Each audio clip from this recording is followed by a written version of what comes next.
everyone, me Kevin here. In this video, we're going to talk about path to IPO for HouseHack. We're going to talk about what IPO has to do with the fourth quarter of this year. We're going to talk about my share goal of $10 to $20, which is a goal, not a guarantee. We'll talk about that. And we'll talk about why I think the shares of HouseHack that are, in my opinion, worth $2 now, fairly, in my opinion, could be worth $10 to $20 in the future, and why that's my goal. We'll talk about that. But I also want you to mark your calendar, if you can, for June 21st to June 23rd. We're tentatively looking at that weekend for an investor event, like an in-person event somewhere in SoCal, maybe Westlake area or Santa Barbara or something, where we just do maybe a real estate sort of educational event to where if you're not an investor, you can learn real estate. You don't have to be an investor. Or if you're an investor and want to just ask us questions in person, we can do that. Whatever. I think that would be really cool, and it would sort of put faces on the whole team, and I think it's very exciting and useful. So anyway, that's tentative, not guaranteed yet. Stay tuned. Okay, so first, HouseHack deal update. So we're at about 29 million-ish in real estate right now. Here's one of the buildings HouseHack owns now. We're not yet at the position where we're releasing all the addresses, but fear not, in the future we will. We've got to get all of our buildings stabilized, and right now we've got over 30 tenants, over 30 tenants. Those are actually in and paying. We're expecting to be, trending towards 100 tenants, hopefully within the next 2 months here, 2 to 3 months. But we've got some construction to finish and some stabilization to finish and some deals to close. So there's work at play, but I want everybody to know that, hey, we are actually working every single day on not only placing tenants, but doing property management and dealing with audits and accounting and bills and contractors and our ADU projects, which we're doing, which, yes, HouseHack is doing ADU projects. Why? Because there's money to be made in ADUs, okay? So, like, we buy a house with a really big backyard, over-the-counter building permit for an ADU, why not?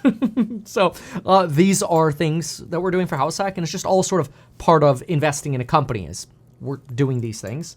And you don't have to worry about it. But of course, you're owed updates. And that's why I like doing these videos, so we can just talk candidly about it. I'll give you a candid example. I want some new shoes. I'm just kidding. I'm just going to wash these suckers. And then, I don't even know if you could really tell, but they're pretty filthy right now. Let's see if it'll focus on it. See, they don't look that bad on camera. And I took them out for one day. See that like green and orange on the back there? This is all like mud and grass and just nasty. And part of this has to do with a due diligence inspection I was conducting, and I find a bunch of mold under the property, which I'm like, okay, plumbing pipes there. It's clearly been replaced before, the ABS plumbing, no problem. You know what? Probably just a localized issue, right? No, I'm walking around in it wasn't really a crawl space, but it would be called a crawl space. It's not a basement, but I'm just walking around in the mud, and but you could stand under there. But anyway, I walk to the other side of the property, and what do I find? More mildew. There's mildew everywhere throughout the underside of this property. I'm like, oh my gosh. The west side, the east side, the north side, the south side. It was not localized to one. I'm like, I'm not buying this. There's no way in hell. So it's just little things like this that, this is a big thing. That house probably needs to be rebuilt. But it's things like that just require me being there. And I have to say, I'm not the best at, running around and like Instagramming everything that I'm doing every single day. So I just want you to have the confidence that on a regular basis, I'm walking around, here's me at an apartment building. This is like a 70-unit complex, and it's a lot of work, but I like it. I sincerely enjoy it. So I love real estate. It's so different from stocks or YouTube. Those are like kind of three different worlds. But it's really, really fun, and it's my primary focus all in. I absolutely love it. So it's great. Now, the thing that we want to focus on, though, is we got to talk this IPO and expansion. Okay, so expansion, MiniFunds, IPO, and HouseHack IPO. Okay, that's going to be our roadmap from this moment on right here, okay? So let's try to do this. So first, expansion. All right, so tech areas. Tech layoffs have kind of ended. And so what we found is that tech areas are actually doing better with rent, like faster to rent, higher yield, lower vacancy, better qualifications. And so where are we seeing that? Well, en masse, San Jose, SAC, East Bay, San Diego, Oceanside, Chula Vista, Irvine, to a lesser extent, but to some extent, the Ventura County area. Paso Robles is more like a Ventura County, kind of like in between. I don't touch LA, so I just pretend LA doesn't exist. And it's very interesting contrasting that to where we own properties in, for example, like Salt Lake City, or even, where we've been in escrow on properties like a Denver, some like a Broomfield, or, Arvada, the areas around Denver, Arizona, like Phoenix, the area, it's large, by the TSM plant, or on the other side, more Gilbert area, Vegas, Texas. More rental pain. So by more rental pain, I mean harder to make sure you can attract tenants, more concessions to attract tenants, and then lower qualifications. Makes it a little harder to stabilize, right? And then you get like a Florida that's sort of a mixed bag, where you've got like Brickell, which is hot, but that's the Miami condo tech market, basically. Broward has some residual of that, but then you get like a mixed Orlando, or, Tallahassee, which is much more mixed. This is all anecdotal, okay? This is why we travel around and we understand, okay, what's actually going on there. So this is important. I should also clarify, just because it always comes up, so I just always like to be upfront. To date, HouseHack has not paid, again, a single dime of PP.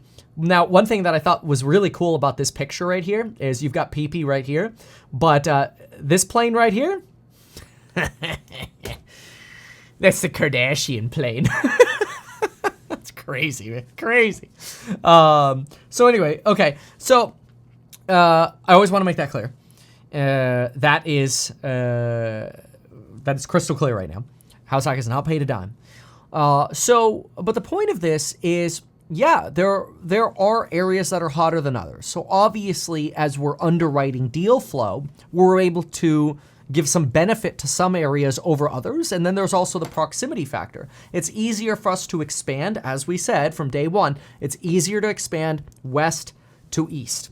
Slowly. Perfect, grow. Perfect, grow. Perfect, grow. Right? And then you sort of fatten out. Eventually, I think HouseHack will do so well, and I don't know, I can't guarantee this, but I think HouseHack will do so well that, there might be a HouseHack.A for Canada, or HouseHack.D for Germany, Deutschland, whatever, HouseHack.co.uk. Do they still do that kind of domain for England?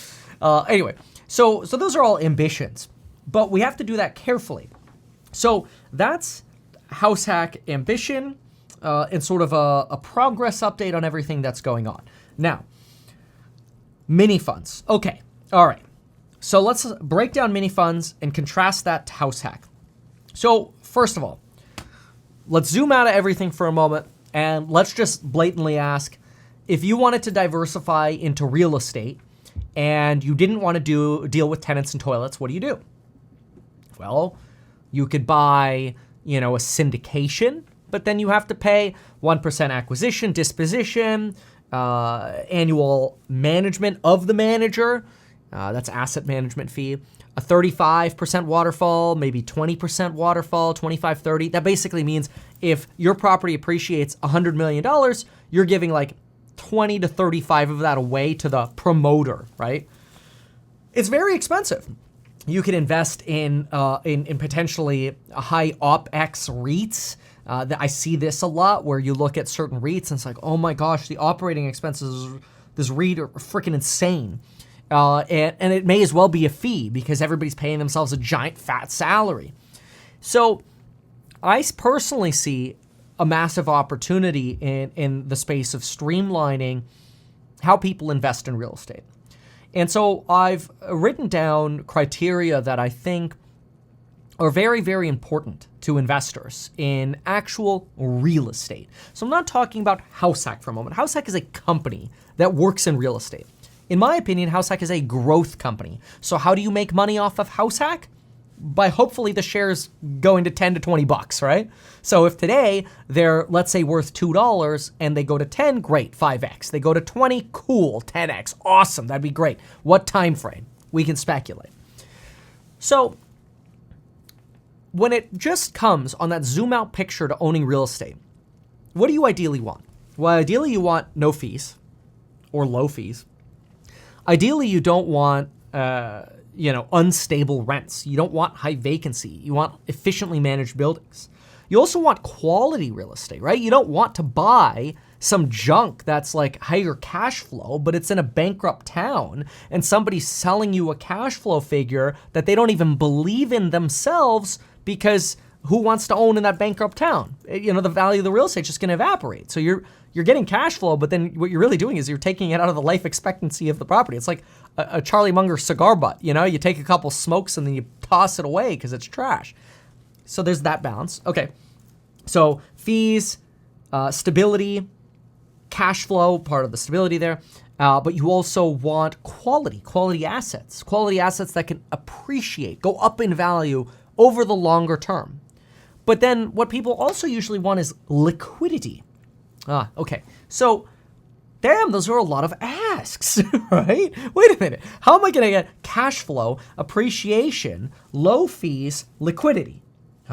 Cash flow, appreciation, low fees, liquidity, quality property. Well, that sounds like something that doesn't exist. And that's right. In my opinion, that does not exist. So, introducing, where's all the editing? There's not, because we're just having a candid conversation.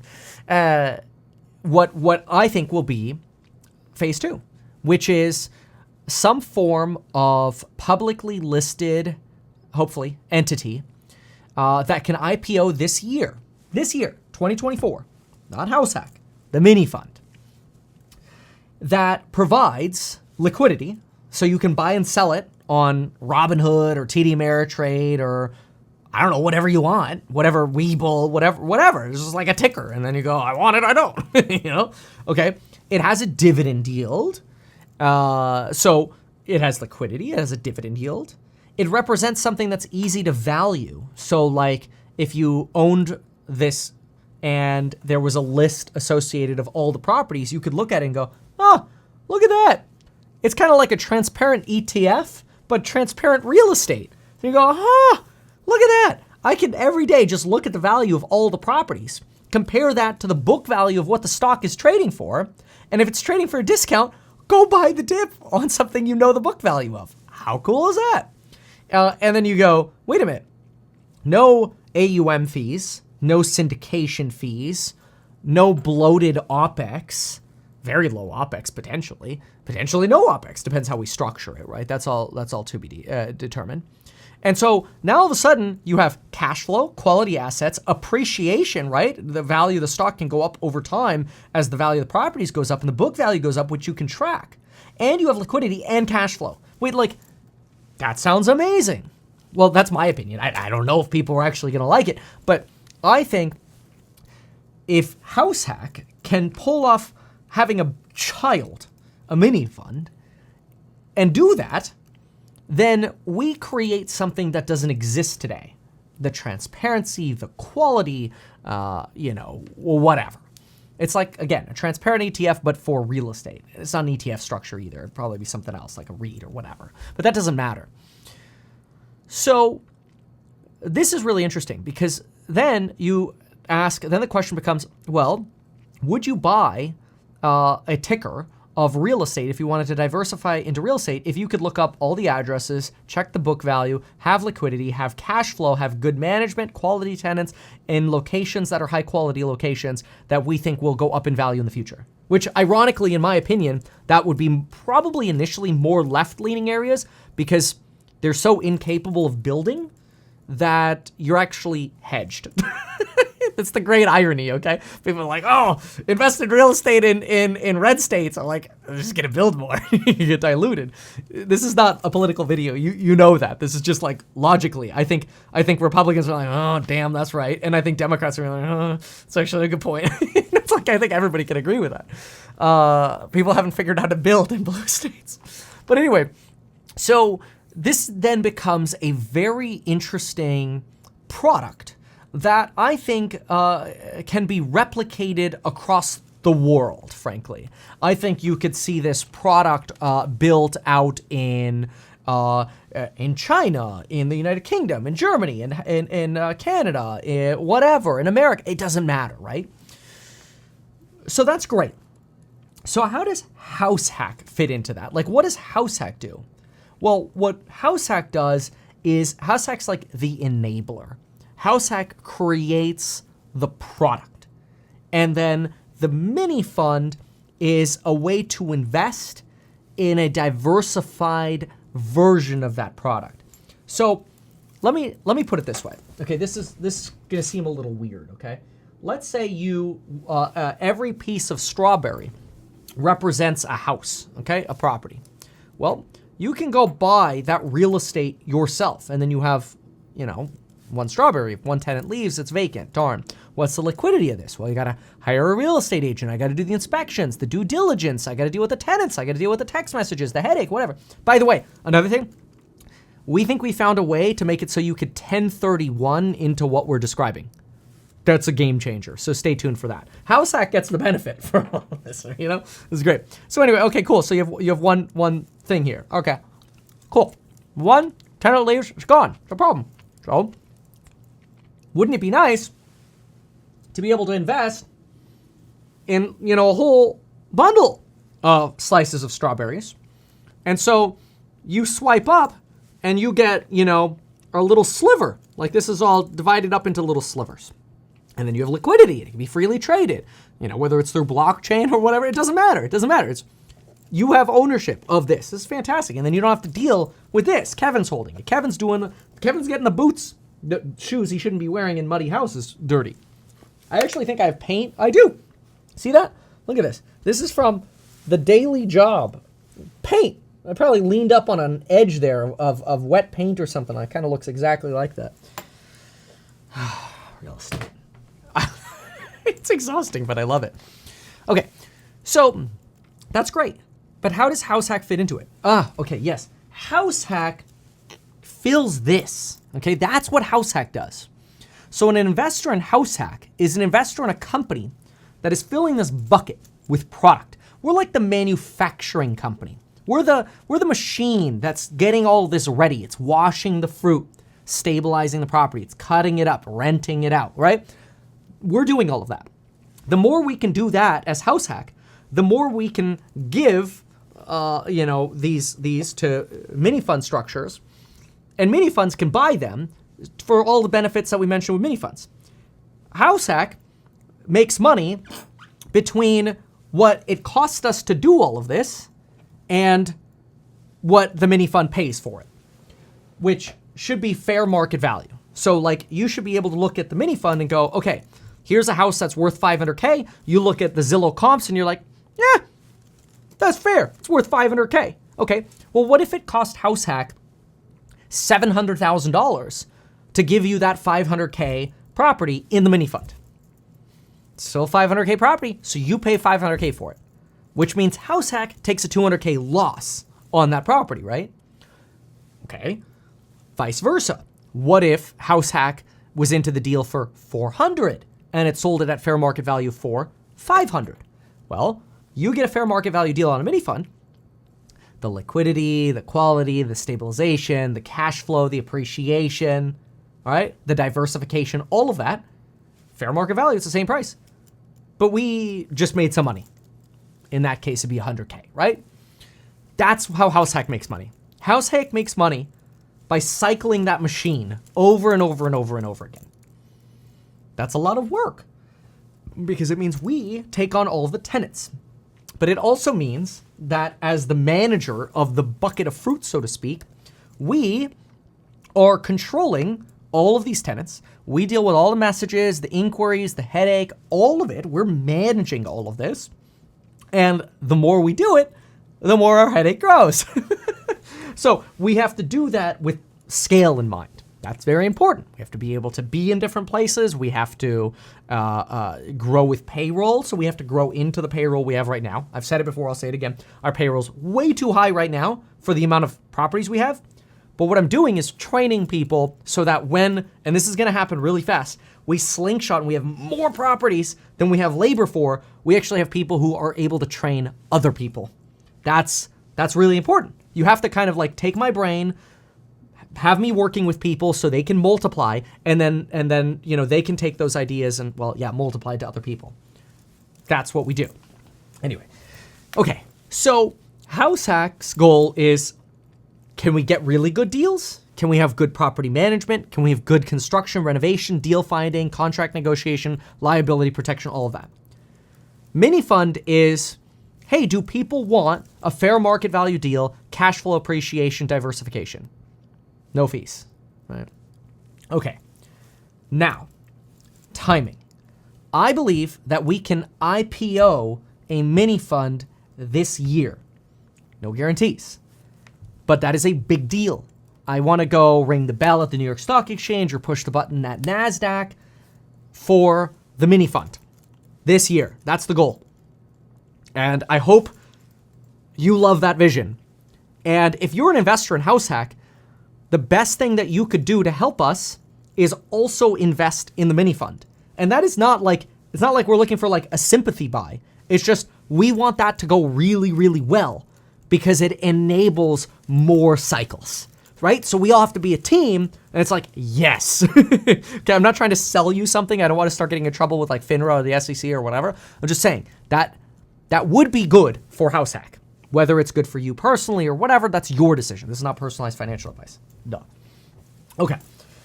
So that's the goal for the MiniFund. So now you IPO a MiniFund, which gives HouseHack liquidity. Now HouseHack, whether it lost money on deals or made money on deals, that doesn't matter, right? If we put $60 million of real estate into a MiniFund and it cost HouseHack 65 to do it, well, I guess we lost $5 million. That would be horrible, but it could happen. I don't think it'll happen, but it could happen. Or we could put $60 million in the MiniFund and it cost us 50 and we just made $10 million our first year. Might be going somewhere. You see what I'm saying? Obviously, my goal is to go towards one, not the other. But that's the point. Whatever the value of these properties is, it's fair market value to the MiniFund. HouseHack's goal is then, okay, how often can we do this? And keep in mind, our burden goes up because every cycle we do it, we have more tenants to deal with. So again, we need to scale. But if we can prove that model 4 times over 4 years, or maybe 8 times if we do it twice every year, or many times. I mean, eventually you'll get down to where you could just infinitely, stabilize a property, boom, stabilize a property, boom. Eventually it'll basically become instantaneous, I guess would be the word, not infinite. Well, in that case, then we can prove a track record for HouseHack. And once we prove a track record for HouseHack over the next 3-4 years, that is when we can, in my opinion, IPO HouseHack, the manufacturer. Okay? So again, MiniFund, that can IPO this year because that's easy mode. That's simple. This is hard. This is growth. In my opinion, the MiniFund, very low risk, cash flow, appreciation, liquidity, easy mode. Investing in HouseHack, in my opinion, startup, risk, high payroll. What if the MiniFund doesn't work, right? Like, there's all of that, okay? If we get this to work, I think there's no reason this is not a $10 to $20 per share company. I can't guarantee that, but that's what I think. Okay, so fundraising. Warrants are due. You've got until the first week of April to fulfill your warrants. Great. If you have warrants because you bought in the Reg D previously, congratulations. I think that's a good deal. If you don't want to invest, don't do it. If you want to invest, great. If you're a new investor, you want to invest, or you want to get in before the SEC changes the accredited investor definition, listen up. Maybe, if we're lucky, by this Friday, see, I wanted to do this by last Friday because I thought the market was going to crash this week. So far, that's correct, but we didn't get it done by last Friday. But anyway, the goal is by this Friday. So what is that? The 25th or the 24th or something like that? Anyway, the goal is that this Friday, or even late Thursday if we're quick enough, which would be, oh wow, okay, that's actually the 22nd or the 23rd, we can launch another accredited investor round. That's a Regulation D. You have to be an accredited investor. The SEC is talking about tightening the accredited investor definition. Today, about 17 to 18% of people qualify as an accredited investor. That, in my opinion, is probably going to go down to 5 to 10%. So the SEC is really going to crack down on who qualifies and who's eligible to invest in private offerings, basically. But the terms will probably be $2 per share, $40K minimum investment. If you invest $100,000, you'll get the warrant for investing another 50% of what you invested after 2026. See, that's interesting because it's basically like a free call option on investing in the company in 2026 if we call the warrants. Obviously, there are things related to that, the warrants expire worthless if you don't fulfill within 60 days of having the warrants and them being called. They can't be called until 2026, but we might never call them. We could call them in 2026 and maybe the company's worth, I don't know, $5 or $10 a share. And, that warrant gives you the ability to invest at $2 a share. That's kind of cool. But if the company's worth less than $2, then that's kind of worthless, right? Obviously, again, knock on wood, I can't make any guarantees. I don't think that'd be the case, but this is just a full update for you. So then we'll have probably our investor day event between those dates I said in June. It's like the 21st to the 23rd. And then we're probably looking at, 21 to 23 June. We're probably looking at Q3, Q4 for MiniFund IPO. And then things get really fun. So this is pretty fun. This is pretty wild. Like, this is intense. It's very hard. It's grueling. It takes a lot out of me every single day. But, I'm really excited about this. I think we've got something really, really incredible going. And I couldn't be more excited about it. This is I remember at the end of 2021, people are like, oh, Kevin, just retire. And I'm like, could do that. Can do that today too. But that's not what I want. I want to build something. And so I'm excited to say, I think we're onto something.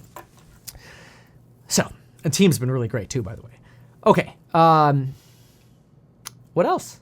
Well, I think that's good. We talked path to IPO for HouseHack itself. Again, that would probably be 4 years, but it depends. If the market's really, really good in 3 years, maybe it's in 3.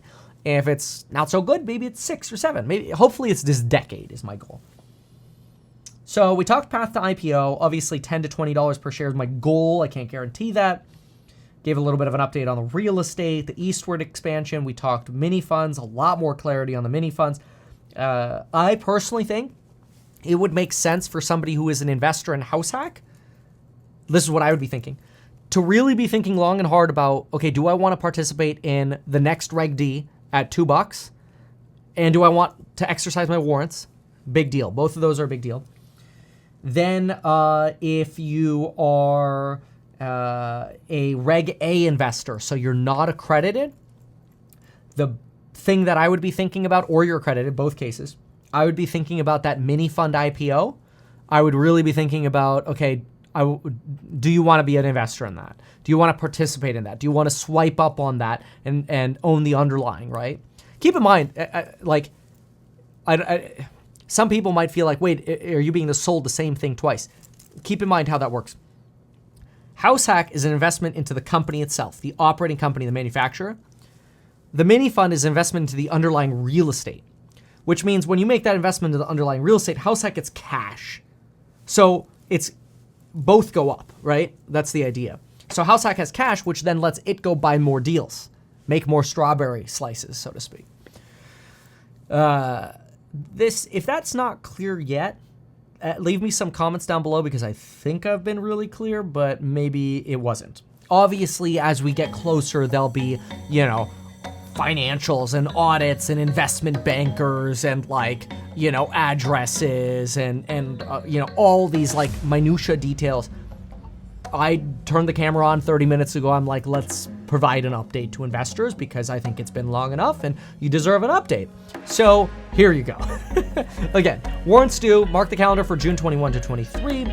We've got a Friday tentatively for a Reg D.